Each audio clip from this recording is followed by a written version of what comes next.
Glasbeni poudarki današnjega dne.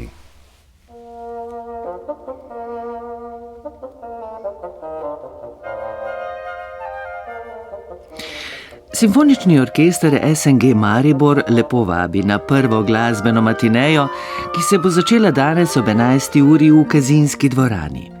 Kot solistka se bo predstavila oboistka Monika Trilar-Babič, nastopajoče bo vodila dirigentka Mojca Lavrenčič. Na sporedu bodo kanon in žiga v D-duru Johana Pahlbela, koncert za oboe in orkester v D-molu opus 9 številka 2 Tomasa Albinonija in prihod kraljice iz Sabe, simfonija iz oratorija Salomon Georga Friedricha Händla. V spremljanje koncerta nas popelje najava SNG Maribor s temi besedami. Čas, ko smo po večini že pospravili domače božične jelke in okraske, a praznični zven še ni povsem utihnil, je pravšnji trenutek za glasbo, ki ne obuja le nostalgije, ampak s svojo edinstveno energijo spodbuja nove premike v naših življenjih, ki jih je še posebej lepo doživeti skupaj in v prijetni družbi.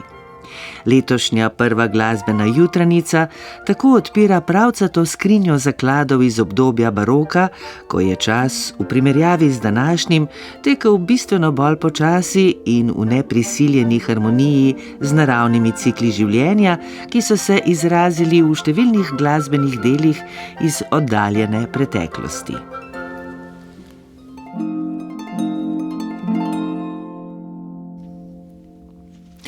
Še enkrat naj omenimo tudi današnji radijski in koncertni dogodek Rojstni dan umetnosti.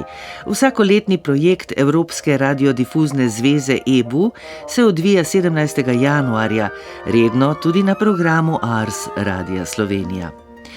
Euroradio prenose zvočnih daril evropskih in severnoameriških radijev posreduje na 2 satelitskih kanalih, končno podobo pa vsak radijski program oblikuje z miksanjem zvočnih sledi z 2 kanalov. Tako skrbno izbrano zvočno materijo prepušča spontanosti, igri in poslušanjem nepredvidljivim zvočnim kombinacijam. Praznovanje se je simbolično začelo 17. januarja leta 1963, ko je Fluxus umetnik Robert Filju izjavil, da se je umetnost rodila na ta dan pred natanko 1 milijon leti.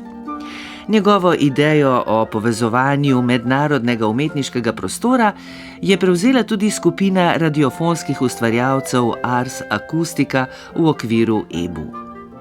Letošnji prispevek Radia Slovenija bo oblikoval Rok Zalokar, pianist, improvizator, skladatelj in producent, ki bo združil svojo klavirsko igro z elektroniko. O tem spoju sam razmišlja tako.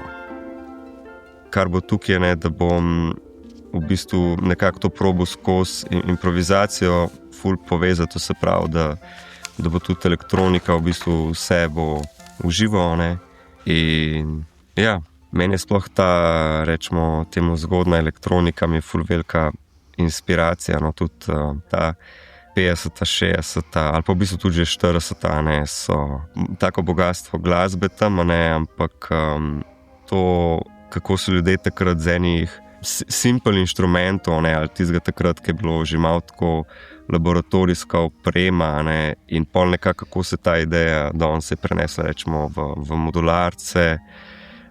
Meni je to vse ful inspiracija.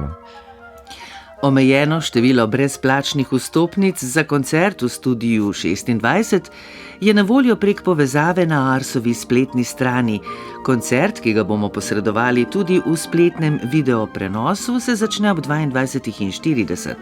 Rojstnodnevni večer v čas umetnosti pa ob 20.